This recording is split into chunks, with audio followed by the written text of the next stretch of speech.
Hello students, कैसे हैं आप सभी। मैं विकास राठौर स्वागत करता हूं आपके अपने चैनल में जिसका नाम है talking text book living no child behind presents from Kota to India teaching live, जहां पे आपको ओलंपियाड्स के साथ साथ में स्कूल एग्जामिनेशंस की प्रिपरेशन भी करवाई जाएगी। आज जिस चैप्टर के बारे में अपन डिस्कस करने वाले हैं वो है हमारा living organism and their surrounding. Class 6 में हम ऑलरेडी 2 चैप्टर ले चुके हैं, दोनों चैप्टर को हम फिनिश कर चुके हैं। आप चाहें तो वहां टीटीबी की साइट पे जाइए और वहां पे जाकर के आप दोनों को पढ़ सकते हो बेटा, कोई दिक्कत वाली बात नहीं। लेकिन आज जो हम स्टार्ट करने वाले हैं वो है हमारा बायोलॉजी का 3rd chapter living organism and their surrounding. Okay, तो स्टार्ट करते हैं। लेकिन उससे पहले आपको you have to like my video, share it and please subscribe my channel, press the bell icon so that you get notification of next video. Okay, और अगर आप अपनी प्रैक्टिस करना चाहते हो तो आपको क्या करना है, टेलीग्राम ऐप पे जाना है बेटा। और टेलीग्राम के लिए देखो क्या करना होगा, गूगल प्ले पे जाइए, गूगल प्ले पे जाकर के टेलीग्राम ऐप को डाउनलोड कर लीजिए। और वहां पे डाउनलोड करने के बाद जो 6th क्लास वाले स्टूडेंट्स हैं उनको ये वाला पाथ फॉलो करना है, t.me/ttb06। और यहां पे क्या होगा, आप लोगों के लिए वर्कशीट्स है, डीपीपी है, स्टडी मटेरियल है, आप आराम से वहां पे जाकर के पढ़ सकते हो और अपनी प्रैक्टिस कर सकते हो। 6th to 10th क्लास वाले बच्चे जितने भी हैं उनके लिए अलग अलग पाथ फॉलो करना होगा। ओके, बात समझ में आ रही है ना।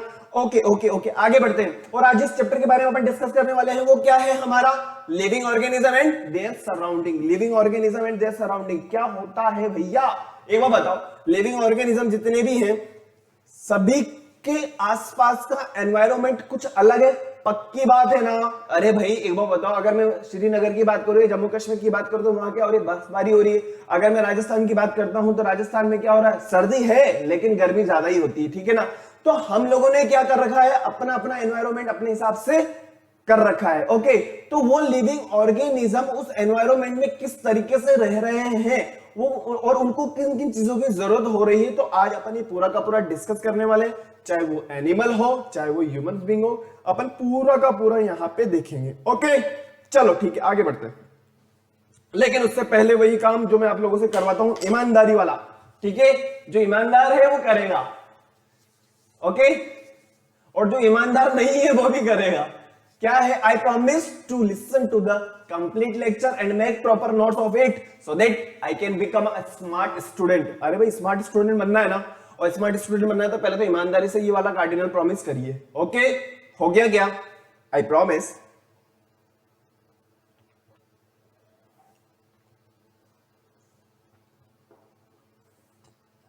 आगे बढ़े, चलिए ठीक है आगे बढ़ते हैं।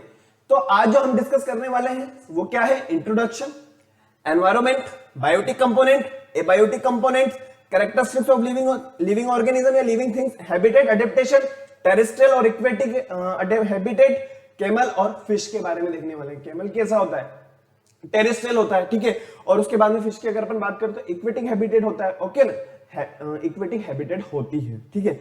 अच्छा आगे बढ़ते हैं, क्या होता है भाई living organism and there surroundings. देखिए फटाफट से, एनवायरनमेंट की अगर मैं बात कहूं आप लोगों से, व्हाट इज एनवायरनमेंट। अगर आपसे कोई कहे कि एनवायरनमेंट की डेफिनेशन बताओ, क्या परिभाषा होगी एनवायरनमेंट की, तो आप क्या कहोगे, अरे भाई everything that we see surrounding us, living, non living, physical, chemical, etc is called as environment. पक्का यही होगा ना। एनवायरनमेंट की डेफिनेशन क्या होगी, जो कुछ भी हमारे आसपास है, everything that we see surrounding us, जो कुछ भी हमारे आसपास है, चाहे वो लिविंग हो चाहे वो नॉन लिविंग हो, चाहे वो एनिमल हो चाहे वो नॉन एनिमल हो या फिर फिजिकल हो या केमिकल हो, कैसी भी कंडीशन के अंदर हो, वो हमारा क्या होगा, एनवायरनमेंट होगा। बात समझ में आ गई, ठीक है। अब हम बात करते हैं इंट्रोडक्शन की। Introduction, different region in the world have various types of living creatures called organisms, even the opening of volcanoes have tiny living organism. अरे भाई छोटे छोटे जितने भी लिविंग ऑर्गेनिजम्स होते हैं ना, उनके साथ में भी कुछ ना कुछ एनवायरनमेंट कंडीशंस होती है, इसीलिए वो क्या होते हैं, वहां पे सरवाइव कर पाते हैं। ओके, बात समझ में आई ना। तो वही चीज आज हम लोग देखने वाले हैं। तो दो चीजें हमें पता चल गई भाई, सबसे खास बात तो कि एनवायरनमेंट क्या होगा, जो हमारे आसपास की बात होगी, ठीक है ना। नेक्स्ट हम बात करते हैं biotic component and abiotic component क्या होता है। अच्छा, बायोटिक कंपोनेंट क्या होंगे? These are living components. बात सुनना, क्या लिखा है? These are living component. Biotic की बात कर रहा है और बायोलॉजी के अंदर लिविंग थिंग्स की बात करते हैं हम लोग, ठीक है। कौन सी कंडीशन है? बायोटिक है, लिविंग है, ओके। बायोटिक कंपोनेंट की बात कर रहा है तो किसकी बात कर रहे हैं हम? लिविंग थिंग्स की बात कर रहे हैं, okay.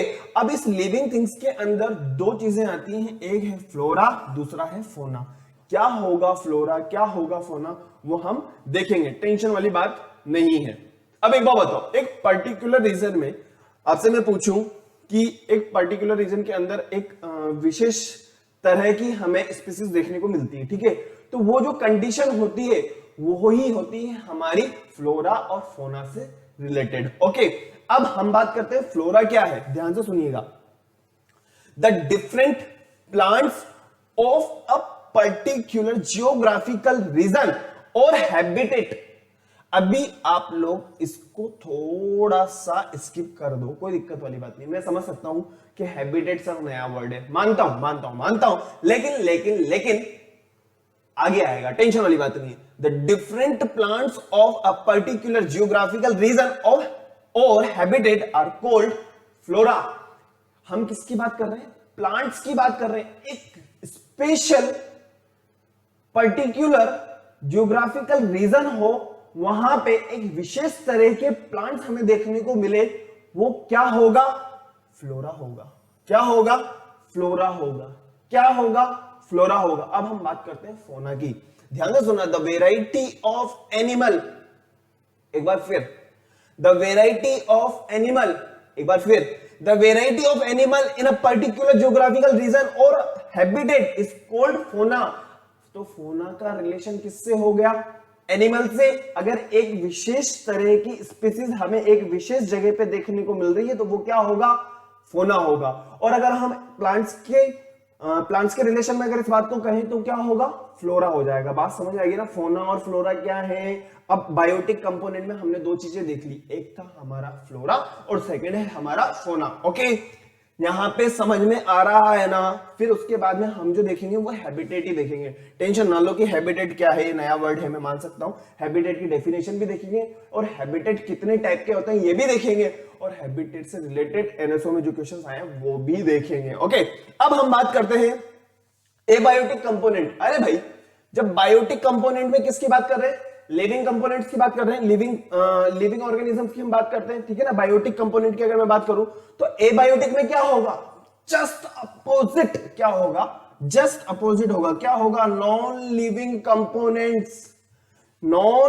Components of ecosystem like soil, water, air, etc are called abiotic component. बात समझ में आ गई होगी, मेरी बात सुनना। सबसे पहले हमने क्या देखा? हमने ये देखा कि एनवायरनमेंट क्या है, जो हमारे आसपास है। फिर दूसरे नंबर पे एनवायरनमेंट में क्या क्या है? एबायोटिक कंपोनेंट और बायोटिक कंपोनेंट। बायोटिक कंपोनेंट में अगर हम बात करते हैं तो क्या है? सारे के सारे लिविंग ऑर्गेनिज्म। अब लिविंग ऑर्गेनिज्म में चाहे वो प्लांट हो चाहे वो एनिमल हो, बात समझ में आ गई ना। फिर उसके बाद हमने क्या देखा? नॉन लिविंग ऑर्गेनिज्म, जो किसके अंदर आएंगे? एबायोटिक कंपोनेंट्स के अंदर आएंगे। क्या मैं आपसे ये पूछ सकता हूं what is difference between biotic and abiotic components? बता सकते हो? बिल्कुल बता सकते हो, बहुत सिंपल आंसर है। बायोटिक के अंदर हम लिविंग ऑर्गेनिजम्स को देखते हैं और एबायोटिक के अंदर हम किसको देखते हैं? नॉन लिविंग थिंग्स को देखते हैं। आगे बढ़े, बात समझ में आ गई ना? अरे भाई, अभी तो इनिशियल फेज पे ही है हम लोग, कोई दिक्कत वाली बात नहीं है, ओके। आगे बढ़ सकता हूं ना? चलो चलो चलो चलो चलो चलो चलो आगे बढ़ते हैं। देखो, अब हम देख रहे हैं कि कैरेक्टरिस्टिक्स ऑफ लिविंग थिंग्स। जो लिविंग थिंग्स हैं उनकी क्या क्या कैरेक्टरिस्टिक्स होंगे, क्या क्या फीचर्स होंगे, क्या क्या वो हमें शो करेंगे, तब जाकर के हम उनको क्या कहेंगे? लिविंग ऑर्गेनिज्म कहेंगे। अब एक बार बताओ, पहली बात सुनना, क्या उन्हें नीड फॉर फूड होगा कि नहीं होगा? अरे भाई जो लिविंग ऑर्गेनिजम्स है ना, इसमें क्या कहा है कि लिविंग थिंग्स की बात कर रहे हैं हम लोग, और लिविंग थिंग्स में क्या कर रहे हैं हम लोग? कैरेक्टरिस्टिक्स की बात कर रहे हैं, उनके गुणों की बात कर रहे हैं। तो सबसे पहला जो गुण देखा हमने, जो सबसे पहला कैरेक्टरिस्टिक्स देखा, वो क्या है? नीड फॉर फूड, खाने की जरूरत तो है। आप क्या खाना नहीं खाते हो क्या? मैं क्या खाना नहीं खाऊंगा? खाना तो जरूरी है, ठीक है। पहली वाली बात क्लियर हो गई। ओके, नेक्स्ट ये कह रहा है ग्रोथ। क्या ग्रोथ होती है? हाँ बिल्कुल ग्रोथ होती है भैया, ग्रोथ होगी।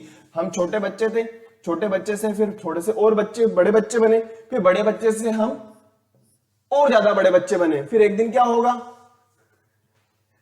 अरे भाई मेरी बात सुनो, बच्चे थोड़ी ना रहोगे, बच्चे से थोड़ा बड़ा बच्चा, बड़े बच्चे से और ज्यादा छोटा बड़ा बच्चा, ठीक है।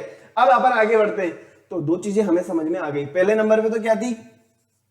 फर्स्ट नंबर पे हमने देखा नीड फॉर फूड, फूड की जरूरत रहेगी रहेगी। क्यों? क्योंकि फूड किस लिए चाहिए? फूड इसलिए चाहिए भाई साहब क्योंकि क्योंकि क्योंकि एनर्जी चाहिए। एनर्जी चाहिए तो क्या करना पड़ेगा? फूड लेना पड़ेगा, और फूड लेना पड़ेगा तो आपकी ग्रोथ होगी होगी। फिर नेक्स्ट यहां पे लिखा हुआ है क्या? Response to stimulus. आप लोगों ने देखा होगा, मैं आप लोगों से एक बात कहूं, कई बार आपका पैर किसी नुकीली जगह पे गया होगा, ठीक है, तो एकदम से पैर ऊपर की तरफ हो जाता है, या फिर जैसे कि आपने कोई गरम गरम चीज पकड़ ली, या हमारे घरों के अंदर जैसे मान लीजिए कई बार क्या होता है, कोई गर्म चीज होती है और हम डायरेक्टली उसको हाथों से पकड़ लेते, तो क्या होता है? एकदम से हम लोगों को झटका लगता है। तो क्या है? रेस्पॉन्स हो रहा है। ओके, यही चीज है response to stimulus. Okay, next हम बात करें मूवमेंट। क्या लिविंग ऑर्गेनिज्म में मूवमेंट हो रहा है? हाँ हो रहा है। अरे भाई मैं देखो मूवमेंट कर रहा हूं ना, मूवमेंट कर रहा हूं ना, मूवमेंट हो रहा है ना, यही है। ओके, तो अभी तक हम लोगों ने क्या देखा? फर्स्ट नंबर पे need for food, second growth, third पे response, and third fourth number पे हमने मूवमेंट देखा। और फिफ्थ नंबर पे हम बात करते हैं रेस्पिरेशन। क्या आप लोग ब्रीथ इन और ब्रीथ आउट कर रहे हो कि नहीं कर रहे हो? अरे बाबा रामदेव वाला काम करना है, ठीक है। बात समझ में आई ना? बाबा जी करते हैं ना सवेरे सवेरे कपाल भाती, क्या बोलते हैं उसको? अनुलोम विलोम, सॉरी, अनुलोम और विलोम वाली जो कंडीशन होती है, ओके, वो चीज कर रहे हैं ना हम लोग, करने की नहीं कर रहे हैं, तो हम क्या कर रहे हैं? रेस्पिरेशन कर रहे हैं। सीधी सी बात है, बाबा जी वाला काम करना और बहुत जरूरी है भैया। एक बार बताऊं मैं आप लोगों को, योगा करने से पता है बहुत सारी चीजें सही हो जाती है, सही बात है, और योगा करा करें, मैं भी करना स्टार्ट करूंगा। ओके चलो ठीक है, रेस्पिरेशन के बारे में अपन बात करते हैं। रेस्पिरेशन में क्या होगा? ब्रीथ इन होगा और ब्रीथ आउट होगा। ओके, अब नेक्स्ट जो बात है वो है एक्सक्रीशन। जो खाया है वो निकालना भी पड़ेगा। ओके, नेक्स्ट हम बात करते हैं रिप्रोडक्शन। क्या हम हमारे ही जैसे रिप्रोडक्शन देख रहे हैं कि नहीं देख रहे हैं? क्या हम हमारी जैसी सेल देख रहे हैं कि नहीं देख रहे हैं? पापा मम्मी से हम लोग आए, हमारे से कोई और आएगा, सीधी सी बात है, वो कौन सी कंडीशन हो जाएगी? रिप्रोडक्शन। तो क्या सारे के सारे कैरेक्टरिस्टिक्स लिविंग थिंग्स में देखने को मिलते हैं? पक्का लिविंग थिंग्स में ही देखने को मिलता है। ओके, तो ये सारे के सारे क्या है? कैरेक्टरिस्टिक्स है। फर्स्ट नंबर पे कौन सा हो गया? नीड फॉर फूड, सेकंड पे ग्रोथ, थर्ड पे मूवमेंट, फोर्थ पे response to stimulus, fifth number की अगर मैं बात करता हूं रेस्पिरेशन, सिक्स नंबर की अगर मैं बात करता हूं तो एक्सक्रीशन, और सेवंथ नंबर की अगर मैं बात करता हूं तो वो है रिप्रोडक्शन। हमारे ही जैसी ही ऑफ स्प्रिंग देखने को मिलती है। ओके, अब आगे बढ़ते हैं। इतनी बात समझ में आ गई ना? एक बार फटाफट से देख लीजिए आप लोगों के, मैं 1 मिनट दे देता हूं, चलो।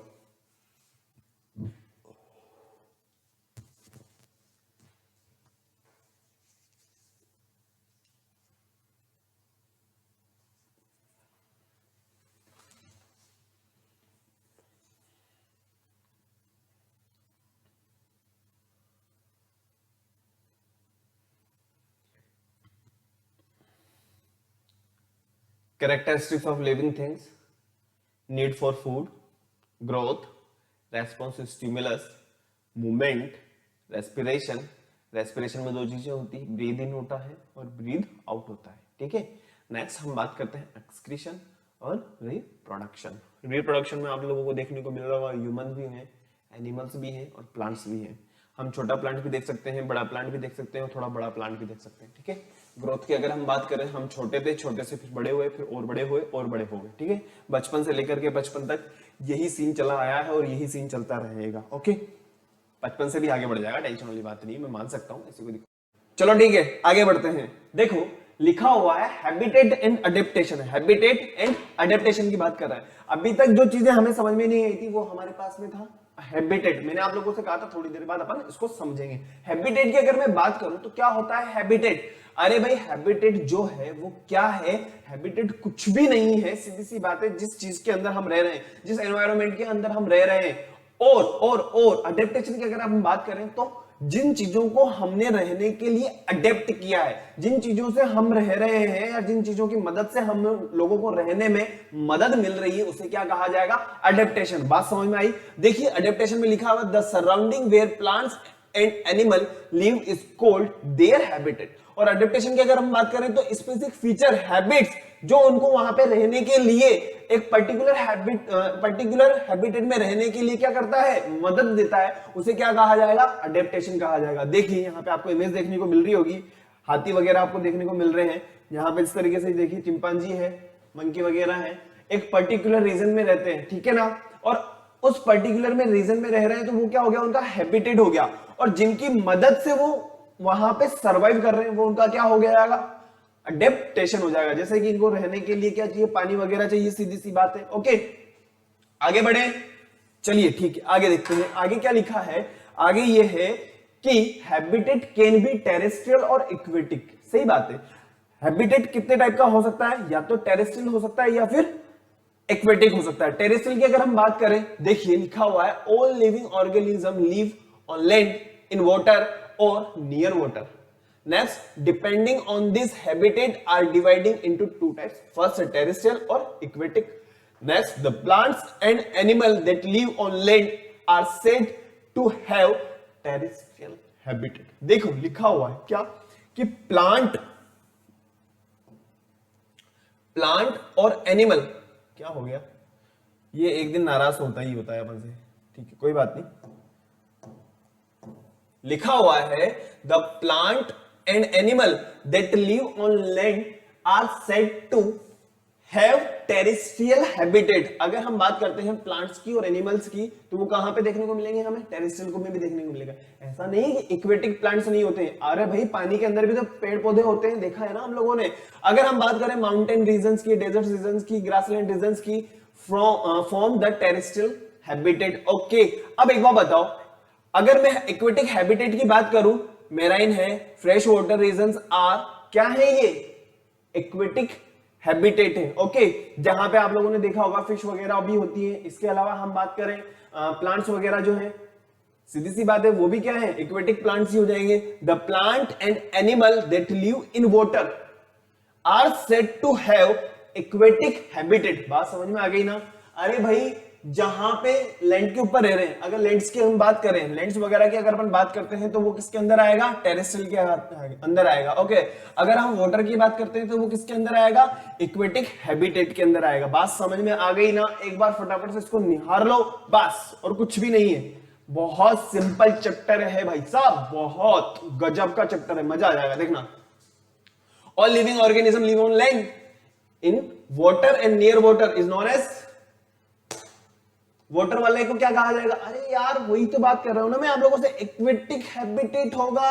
कौन सा एक्वेटिक हैबिटेट होगा? और अगर हम लैंड्स की बात करें तो क्या होगा? लैंड्स की अगर बात करते हैं तो वो हो जाएगा हमारा टेरेस्ट्रियल हैबिटेट। बच्चों समझ में आया? आगे बढ़ते हैं क्या? अच्छा मैं साइड में हटूं? Okay okay okay okay okay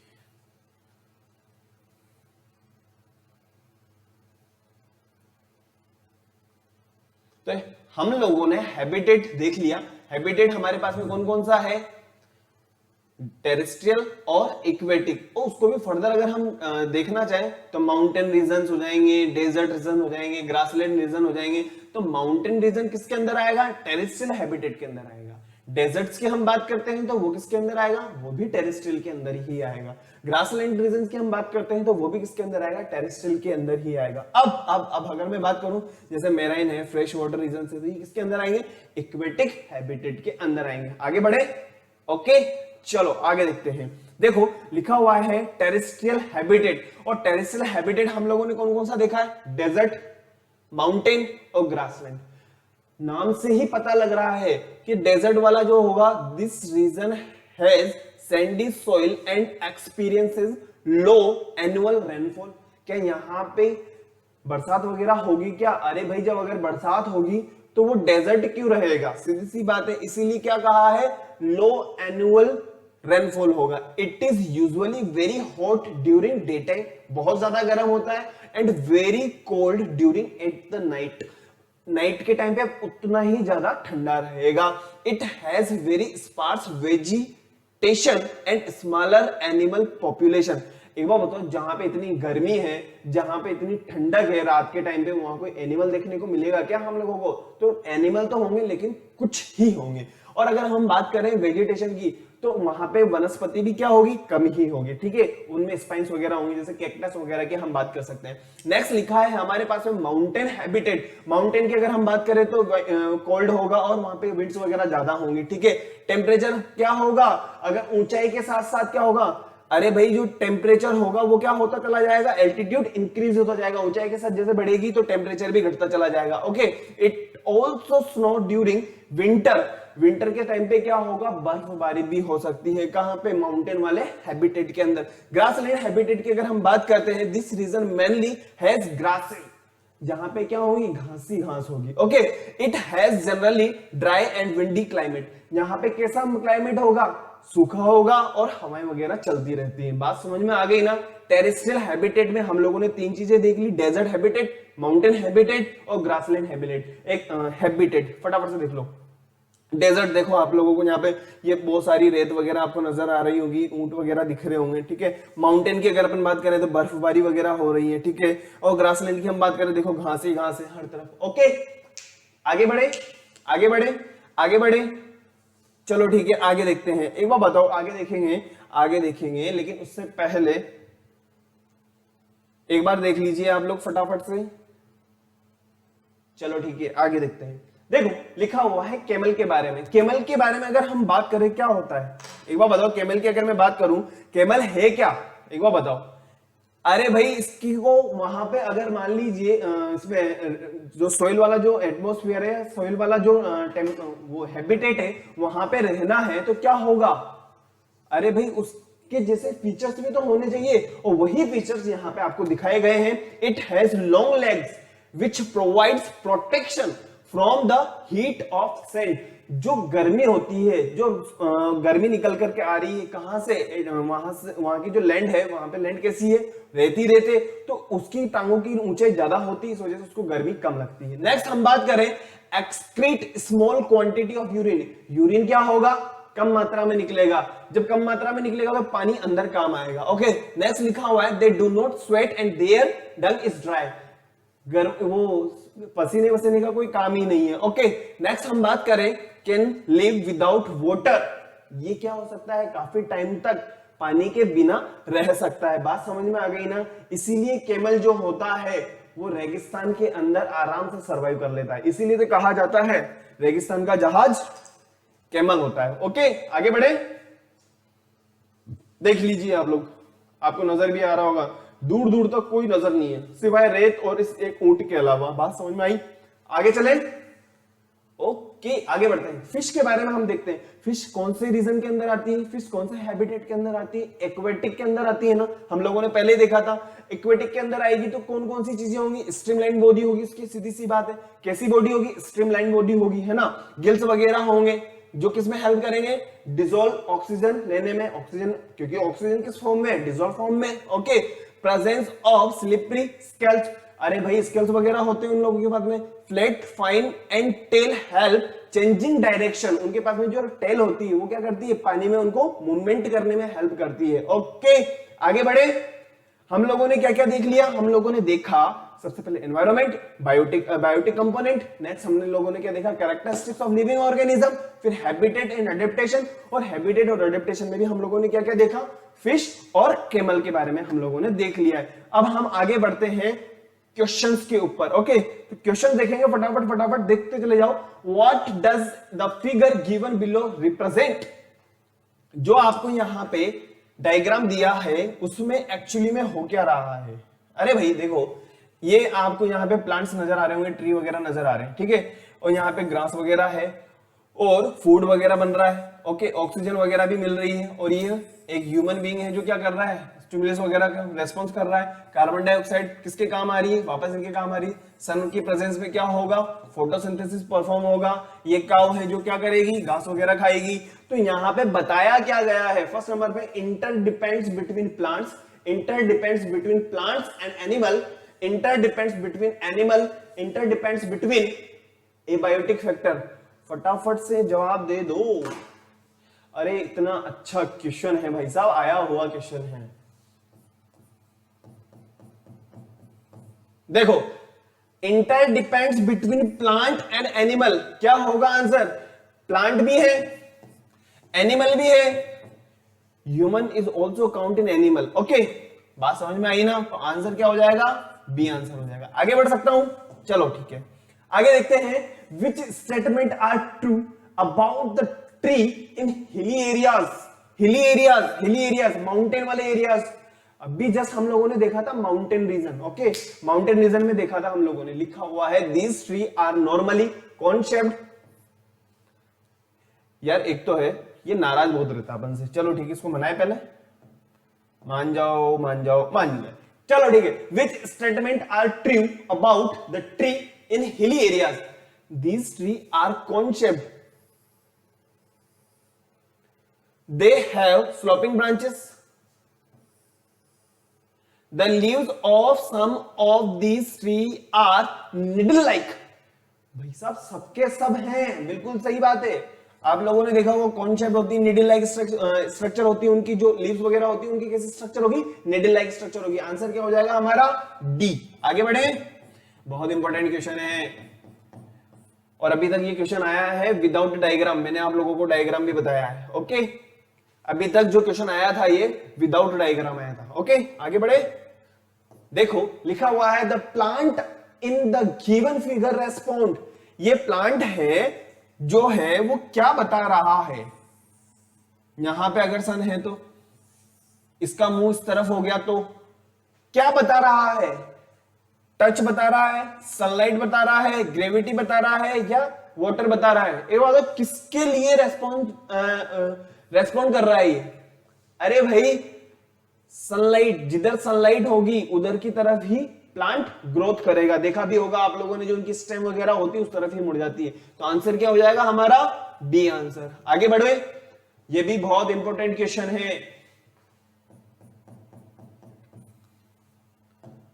देखो नेक्स्ट क्वेश्चन लिखा है हमारे पास में, which is the major component of the living environment. कौन सा मेजर कंपोनेंट है लिविंग एनवायरमेंट के लिए, लिविंग एनवायरमेंट के लिए कौन सा वाला कंपोनेंट मेजर होगा, बताइए बताइए बताइए बताइए बताइए। क्या वाटर है या ट्री है, दोनों में से एक बात बताओ। मैंने आप लोगों को 50-50 वाली लाइफलाइन दे दी, दोनों गलत।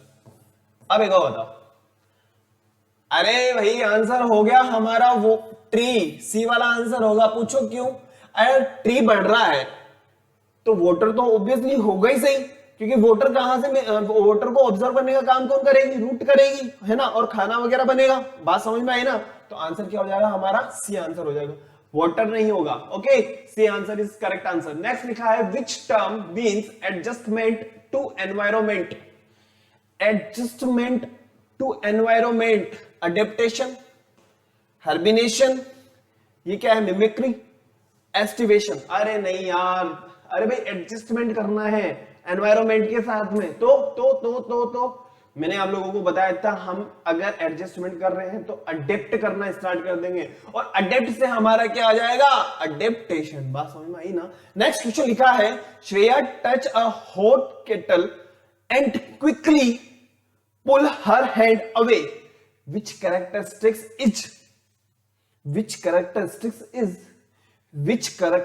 is proof।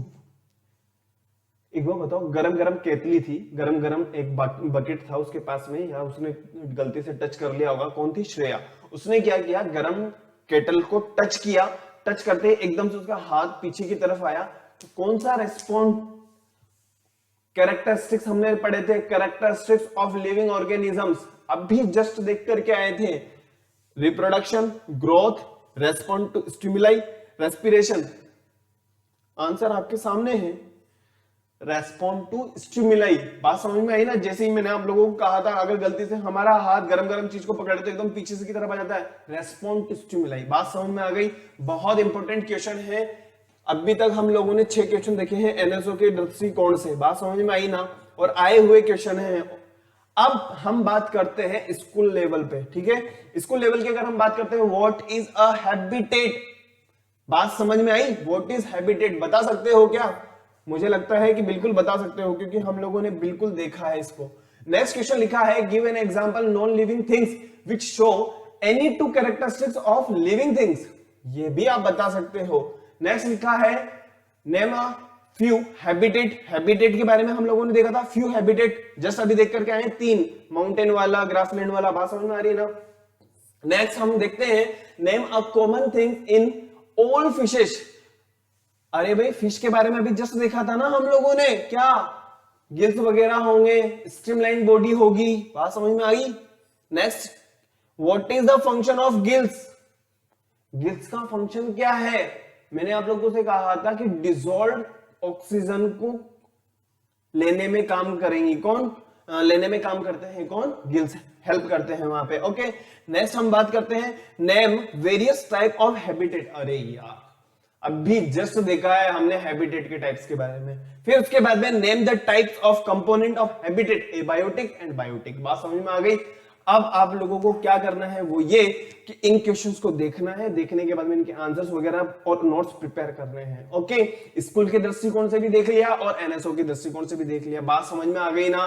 तो आगे बढ़ते हैं और इनके आंसर्स वगैरह ये रहे हमारे पास में। आप यहां से यहाँ पे जाकर के अपने आंसर्स वगैरह ले सकते हो, कोई दिक्कत वाली बात नहीं है। ओके, सभी ये स्कूल की अगर अपन बात करें तो स्कूल वगैरह में इस टाइप से क्वेश्चन आपसे कहे जाएंगे, पूछे जाएंगे, एक एक लाइन वाले। ओके, और आपको पूरा आंसर पूरे नंबर मिलने की गारंटी, पूरी, कोई दिक्कत वाली बात नहीं। तो थैंक यू वेरी मच। और आप लोगों को क्या करना है, वीडियो को लाइक करना है, शेयर करना है और चैनल को सब्सक्राइब करना है। और सब्सक्राइब करने के बाद में क्या करना है, बेल आइकन प्रेस करना है, ताकि आप लोगों को नेक्स्ट वीडियो की नोटिफिकेशन टाइमली मिल जाएगी। और एक चीज ये, आज मैं आप लोगों के लिए 6th क्लास की वर्कशीट जो है